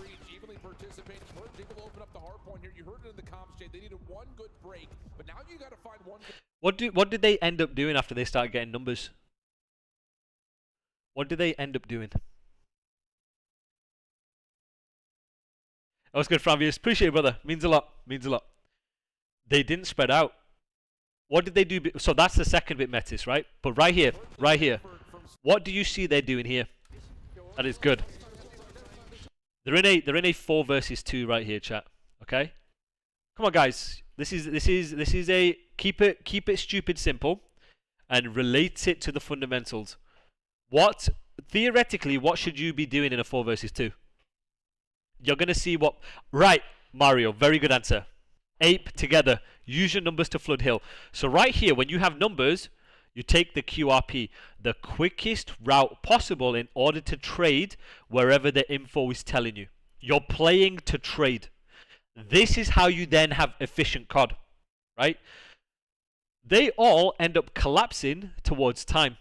They collapse towards time to make use of their numbers because then they can recut and refill where needed. So because look at this right here, chat. They're aping. They kill him. Now look what they do. Now they're refilling off spawn based on what they need to. They're refilling this first off spawn. Right? So you have your game plans. Once you make your kills, keep it stupid simple. Put yourself in positions to trade an ape. And then once you get the kills, you understand where they're spawning. Then you refill the right lanes as necessary towards the game plan to then give yourself the advantage. They don't let surge take space. Yes. So as a step 1, they refill where necessary. Step 2, they have numbers they ape. Step 3, refill where necessary. Now, if they lose the 4v2, the first guy's taking a route off spawn. Then your first guy is filling and taking a long route off spawn. Then that's a situation where you do it. Right? Easy enough? Game plan. Fuck the game plan. Then game plan again. Right? Then you refill the most important lanes relative to the hill. Shit, not me to do that. Here, you heard it in the comms, Jay. They needed one good break, but now you got to find one good rotation and one good hold on top of that. Yeah, this is a good 20 seconds though to start it off with. So you know what I would like to see here? Boston are starting to get activated with those weapons. I would have really liked it if they ran forward and got them spawning behind you bus stop to then turn round and cut them. I think if they did that with 20 seconds left, they had a good chance of chaining P4 to P5. I think that would have been insane. So let's say Evan got the kill here.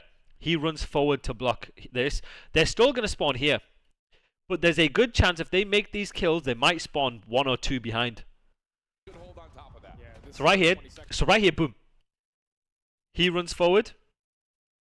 He runs forward. He runs forward. Like this. They spawn him here, dude. And then they can turn around and cut them again while trusting and playing for this kill.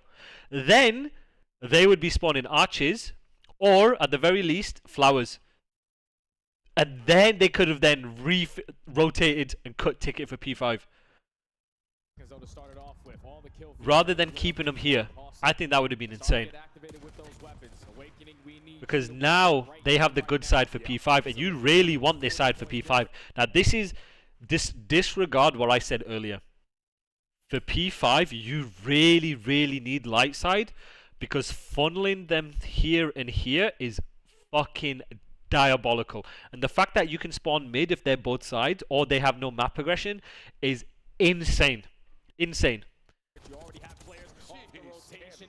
Imagine Cammy's just made a 2-piece here, but they're just going to spawn here. So what was the point, right? But imagine if they made the 3 kills, spawned him here, and they kept him spawning here, dude. And now they have to take routes to ticket. You got ticket control, you got lights, you got this pushed out. Someone's blocking. 5 can play to block this, keep them spawning there. They would have had P5, and this game would have been so interesting. This game would have been interesting. To this man right here. Come on, Wake. You got to show us something, my man. Over the top of P5. And now they've gone from a situation where they could have chained P4 to now making kills, not being efficient, losing P5. So this is how you're making kills, but you're not being efficient with your kills because you're not in the right positions to do something with it. Not quite able to get there, and it will be Vancouver holding on towards BS&D, now trying to make a play into the hard point. Yeah, Vancouver are just waiting for a couple kills to be chained Yep, together. BRB, yes.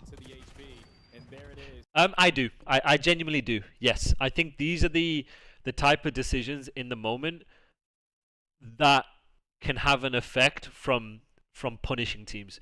I think Boston could do a better job of punishing teams. First of all, I think there's the ability to BRB and then safety net is one thing because you have super talented players. Like if you let Snoopy use his free life, like I'm telling you, Paco level, Shotzi level, like he's going to be so annoying, right? But I think most importantly, situations like this is like being on the same page of what they want and being efficient with how to do it. So like let's say if they bumped through and put them in the worst position possible, they would have then chained a P4 to P5, right? Situations like that, which happen quite often, which then can have a big effect. But yeah, they 1-4 at champs, but usually their red card is really good anyway, so I'm not really concerned, personally. Yes, they do, because it stems the bleeding. It stems the bleeding. All it takes is one advantageous position to bring the game back. You need to understand when to minimize teams' advantageous positions and when to like maximize their disadvantageous positions. Like how much am I going to punish you versus how much am I getting punished? If I'm holding the hill, what's my flow, what's my fill to punish you to the max? How can I then be efficient with that? If I'm in a disadvantageous position, how do I minimize that and how do I minimize your advantageous position? Ultimately, that's what hardpoint is. How many advantageous positions can I punish you for and how many disadvantageous positions can I minimize? That's it. Literally, that's it. So right here is a disadvantageous position. You flip. So right here, the way you make these guys irrelevant is you play double ticket one to the right. You play to make this guy useless, and you take your mass here. This is how Boston are now in a disadvantageous position. The reason why Boston are in a disadvantageous position is that they've just been wiped. Because they've just been wiped, you know Vancouver have the entire map. Vancouver have all the power spots, the hybrid spots, which means when it comes to using team shots, teamwork, the ability to trade, the ability to get the first kill on a wave, Vancouver have that ability, the advantage, right? The way you then make that advantage go away is you flip the map on them. You understand based on the previous wave, what do they have, and you predict what they're going to have, and you predict where they're going to be. Right, I know they're going to have this side. Based on where I'm spawning, I know they're going to have this side. Okay, that's 2 people out the play. I know the 3rd guy's in hill. I don't know about this guy though, right? So, make them useless. Let's play to flip the map. Let's play to double tick it, kill him, and then the last guy do this, right? To repinch anyone shifting. Well, they'll probably end up going to spawn P2 here based on how far these guys are, or sorry, how far this guy is. If this guy's like, I don't know, like here, this might still spawn P2. No, they'll probably spawn here. But you get the idea. It's about how can we minimize the advantageous position you guys have, Vancouver. That's how I would do it. I would be like, all right, double ticket, 1 guy here, last guy late pinch in this, get them spawning here potentially. If we move far enough, get them spawning behind you, take them off time, boom. That's it. And situations like this, which in the moment, if they can recognize and someone can just say it, I think will elevate them even more. Here at P1. Yeah, kind of a last chance effort right here for Boston. First 1v1. So say right here, he dies. But let's say they double ticket. He's going to get traded. They'll kill this guy, and one of them's playing for 4. That's it. Go the way of Purge. And 4's dead. Shit. 4's dead. He's dead. He's dead. They'll spawn bust up. You know what I mean? Oh, they're spawning close on a teammate because time is white. You know what I'm saying? It's like situations like that. They get lucky from a bailout. But let's say it's fucking Simp and Abizi. You know what I'm saying? Like, you're not gonna get gifted kills like Simps. Abizi's gonna fucking kill you here. Shut down, but in that moment, Awakening and Snoopy able to get themselves involved. That neutralizes the time. But you get the idea. You get the general like consensus. Yeah, they're just keeping it as scrappy as they possibly can, but we need to have a takeover moment. This final 25 at the P1. Very, very good P1 eventually though. Nice. Find their way back over towards this time and not give it up. And Boston is just slowly but surely continuing. Okay, 7. You can't lose the game here. Okay, 7 here, chat. Alright, chat. Another question for you guys. What is 7 doing really fucking well? And I want you guys to think like you're a pro player now, right? Look at the time on the clock. So there's 7 seconds left. There's 7 seconds left. What was 7 doing very well when there was 12 seconds left? What has 7 done very, very well initially?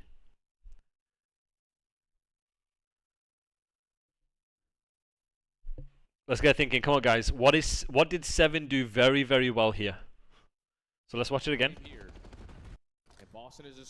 So 13 seconds. You can't lose the game here. You have a chance with P2 opening behind you with these waves of kills to make this doable. Very good. Yes. Very, very good, Metis. Very good. So now these are the situations when you're playing ahead. You're thinking, right, in what position or how can we, based on our flow, can we get them the worst possible spawn for a P2? Right? So he's pushing out, forcing them to spawn here because he knows it's going to take them longer for them to take routes in order to fight for this. And when you do so, you can then play good spots or hybrid spots to then win that next wave, to then flip him out again. So it's about, this is what we call playing ahead, chat. You're playing ahead, understanding your position in the flow. He's the first guy in this conveyor belt. Therefore, for him to play efficient COD, he's pushing up, blocking the bus spawn, forcing them to spawn back left, which then is going to make that next subsequent wave easier because now they have the power positions for the side that they want. And because they have the side that they want, based on the timings, the predictions, the anticipation, they know exactly where you're going to be, and then they're in a good position to flip you out behind. Very good answer. So now every kill here, as long as 6 is unblocking, they'll spawn a market. Or lights. Yeah, the spawn of lights here, because of where 6 was. But you get the idea. Which now you could argue, well, if they're going to get him spawned in here and they want to play for this side, they should be bumping out. 6 should be bumping 8 out. 8 should be playing here. This guy can play here. Now that's when you can nitpick and you can say, right, bump the guy out time. He plays here. 7 plays here. 6 plays time. 8 plays P1. We play the wave. We're in hybrid spots to help each other. And then, once you make the kills, based on where he is on the hill, you can either spawn him lights or mark it. 188. Heading over to P2. Boston there first. And the ARs for Boston provide the opening eliminations they need. The comeback hits. Then it comes down to gunfights here. Really good job from Vancouver aping. Wow, the fact this was close was insane. Wow. Right, look at Vancouver taking fights together. Look at the flow. Trusting the flow. Right, chat. Why right here am I saying Vancouver are trusting the flow? Why right here do I think Vancouver are trusting the flow? Why is that? What does that mean? What does that mean? For my new viewers out there, what does that mean? Franvius, Queso, Metis, Sixer, Mario. What does it mean when you trust the flow? And then as a follow-up question, why is it important you trust the flow?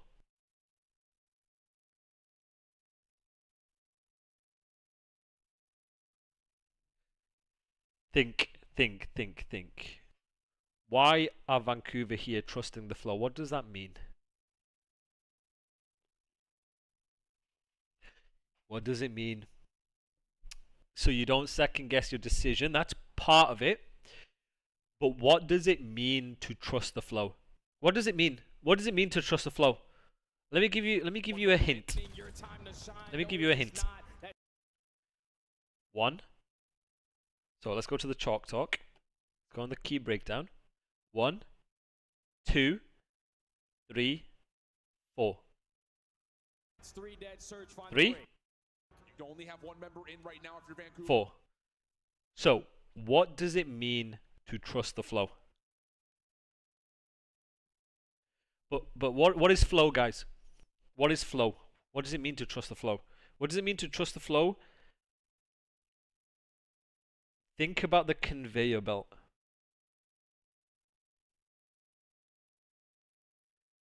Playing with confidence and playing together. So it's part of it. It's a good answer. Come on, chat. For my lurkers out there, what does it mean to trust the flow? What does it mean? Picking up what lane you need to based off your spawn. Keeping it simple and playing where you spawn. Okay, now we're getting somewhere. But expand. Expand. Okay, I want more specifics. How does it relate to the number? Why have I put the numbers on there? Chat, why have I put the numbers on here? What does it mean trusting the flow?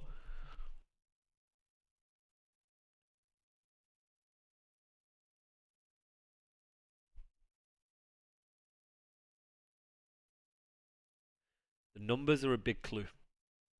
For my regulars, feel free to answer. But why are we trusting the flow here?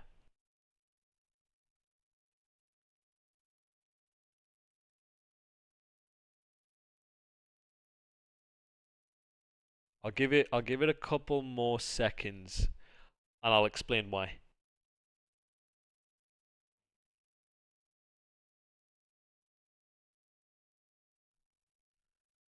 So you're on the right track with the answers. Based on who spawns when is what decides what you need to pick up. Okay, good. Yeah. So for you lurkers out there, the reason why this is important and the reason why the numbers are important is that is the order of operations on where people are spawning. What number you have spawned. The reason why we say trusting the flow is if he's the first guy, second guy, third guy, fourth guy, the person who spawns in, say, first or second, based on the number, it determines what lanes they will pick up because they have the best timings or they'll have the most favorable timings in order to do so and in order to then be in positions to trade. So right here, if 3 crosses 2, that's not trusting the flow because he spawned a bit far back. His timing will not be the best compared to his timing. This is why we call trusting the flow. If you're the second guy, you can pick up a lane based on the first guy's position in order to help him or trade him or take the same fight as him based on what's open or based on what info you have in the moment, right? The reason why we say it's also trusting the flow is the second guy is getting off a hybrid spot or a power spot in order for the third guy to have the option to refill it or to pick up a different lane for the fourth guy to do, right? This is how we're trusting the flow. This is how we are in positions based on the timings to take fights together without fucking over a teammate. If 3 ends up overlapping 2, he's taking a disadvantageous fight because this guy's already ready for it. But whereas number 2 would have been in a better position to take that fight because there would have been a chance that he would not be prepared to take that fight, right? So at the highest level, chat, your flow and trusting your flow is very important when it comes to timings, taking the fight, and picking up open routes conducive to the hill. So you'll see here, 3 might take here, or he might refill this and have the last guy refilling the power spot. It's just entirely based on what info you have in the moment and where the pressure's coming from and what your spawn tells you to do. Very, very, very good answer here, chat. Nasty. The rest of the reinforcements making their way over towards stage side. Purge for the openers. Right, we'll see how they trust the flow here. Alright, we'll see what 4 is doing. 4's going to stay alive. Trusting the flow. Look at what they need to pick up. Look at their flow. Look at the first guy. Wow. They don't win this? I swear. I thought they were going to win this here, chat. Not even kidding. They're going to get to new first. 237, 226. Minimal scrap time for Vancouver on the wow. Purge cutting off 1 on rotation. Split spawn situation as well. Look at where 2 spawns. That tells you someone's mid. Wow, Boston could have really won this. They spawn close. Times white. Oh my god.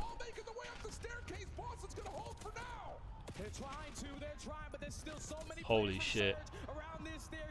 Holy shit. Now they're just aping. This is a mix fest. This is just aping. Everyone calm down. Everyone take a deep fucking breath. Holy fuck.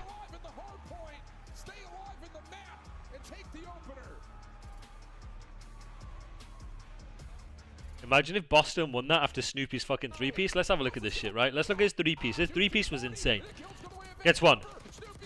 Gets 2. Rips the 3rd. Bro, if he stays alive... I mean, nah. I mean, they would have just spawned here. Neptune actually went huge. Oh my god, Purge gets that kill. I am. Alright, chat. Chat, we're going to take a 10-minute break. 5-10-minute break. Get your drinks. Get your coffees. Get your notepads. Get your fucking questions. I need a couple of minutes. Before we do,